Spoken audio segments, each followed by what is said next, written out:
Do you often read books? Yes, I'm an avid reader and try to dedicate at least half an hour each evening to reading.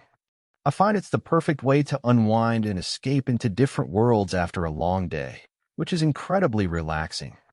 What kind of books do you like to read? I predominantly gravitate towards historical fiction because it allows me to immerse myself in a different era. I love how these books make the past feel tangible and personal through compelling character-driven narratives. Do you prefer printed books or ebooks? While ebooks are convenient for travel, my strong preference is for printed books. I appreciate the tactile sensation of holding a physical book and the simple pleasure of turning its pages, which enhances my overall reading experience. Did you read a lot as a child? Absolutely. I was a complete bookworm as a child. I frequently visited the local library and would get completely lost in adventure series and fantasy novels, which profoundly fueled my imagination and love for stories. Do you often give books as gifts? Yes, I frequently give books as presents because I consider them a very thoughtful gift. I always try to select a title that aligns with the recipient's personal interests, making it a uniquely personal and meaningful gesture.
A book I read recently that left a profound impression on me is Gentleman in Moscow by Amor Towles. I finished it just last month, and it's a work of historical fiction that has stayed with me ever since. The novel tells the story of Count Alexander Rostov, a Russian aristocrat who, in 1922, is sentenced by a Bolshevik tribunal to house arrest for the rest of his life. The catch is that his prison is the luxurious Metropole Hotel, located across the street from the Kremlin. The entire narrative unfolds within the confines of this single building, spanning decades of Russian history. The book is not about grand political events, but rather about a man's quest to find purpose and meaning within a severely restricted life, building a rich, full world from the confines of his hotel. I chose to read it primarily on a friend's strong recommendation.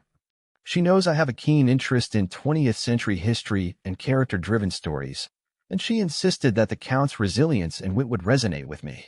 Furthermore, the unique premise of a story set entirely in one location intrigued me, as I was curious to see how the author could sustain a narrative over such a long time frame without it becoming monotonous.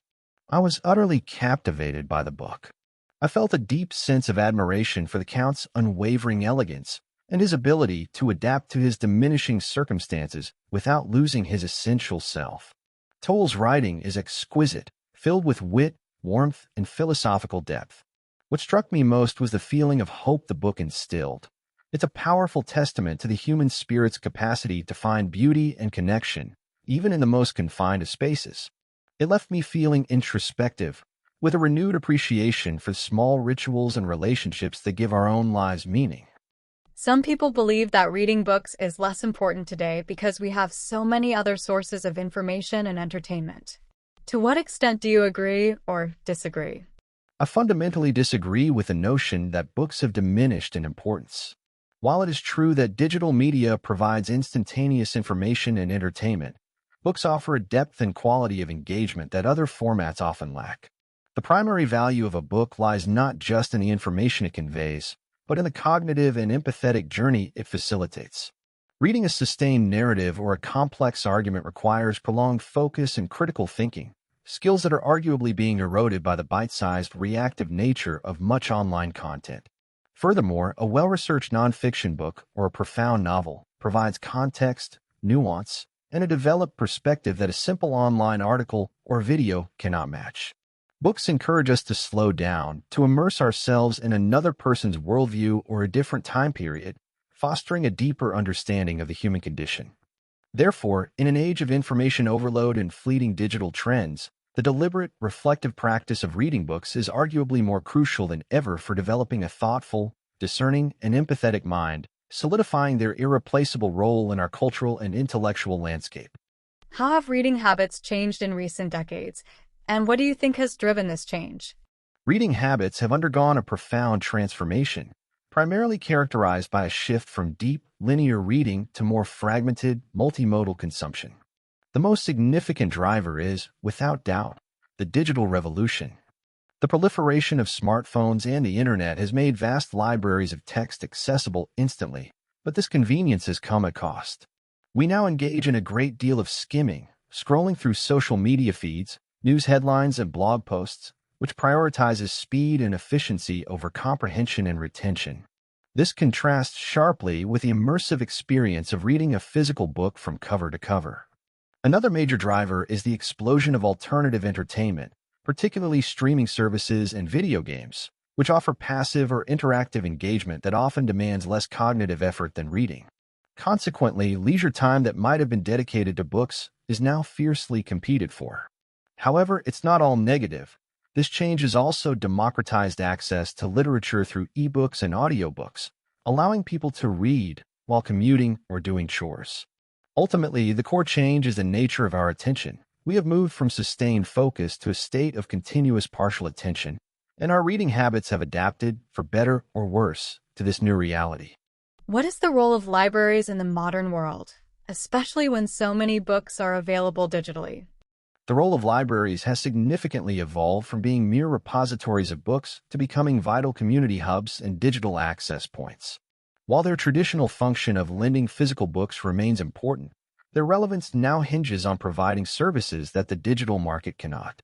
Firstly, they act as a great social equalizer. Not everyone can afford a constant supply of new books, e-readers, or subscriptions to digital platforms.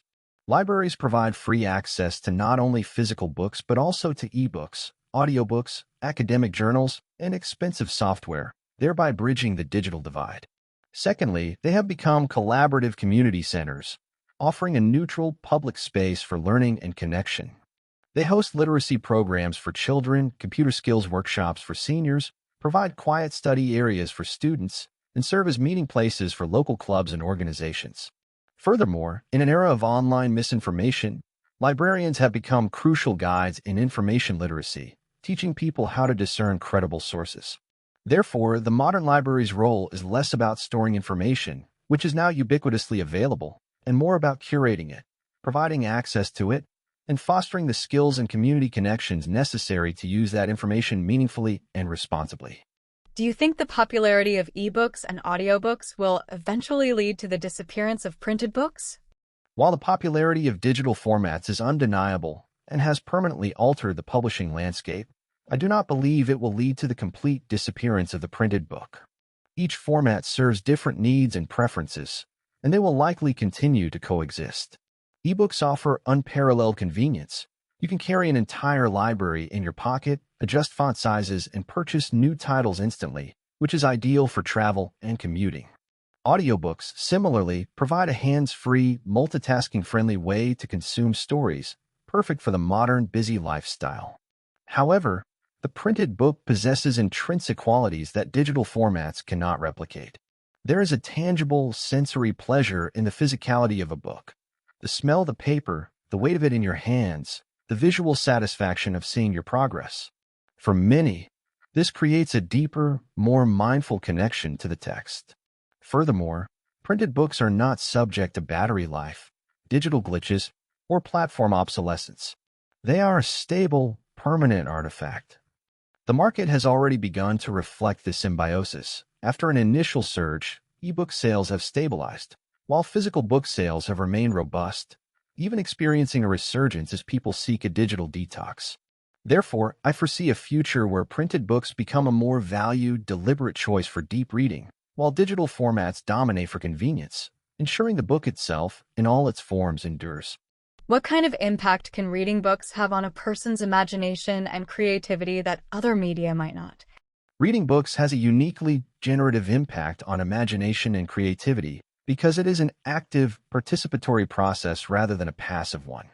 When you read a book, your mind is the primary engine for creating the world described by the text. The author provides the blueprint with words, but it is the reader's brain that must construct the character's face, the sound of their voice, the landscape of the setting, and the atmosphere of a scene. This mental construction is a profoundly creative act. It exercises the neural pathways responsible for visualization, empathy, and abstract thought. In contrast, visual media like film or television present a fully realized, director's interpretation of the world, leaving little room for the viewer's own imagination to fill in the blanks. While powerful, this can be a more passive experience. Reading, therefore, trains the brain to be a co-creator. This enhanced imaginative capacity directly fuels creativity in other areas, as the brain becomes more adept at conceptualizing possibilities, empathizing with diverse perspectives, and connecting disparate ideas in novel ways. The private, internal cinema of the mind that a book activates is a gymnasium for creativity, building the cognitive muscles necessary for innovation and original thought in a way that pre-rendered visual media simply cannot.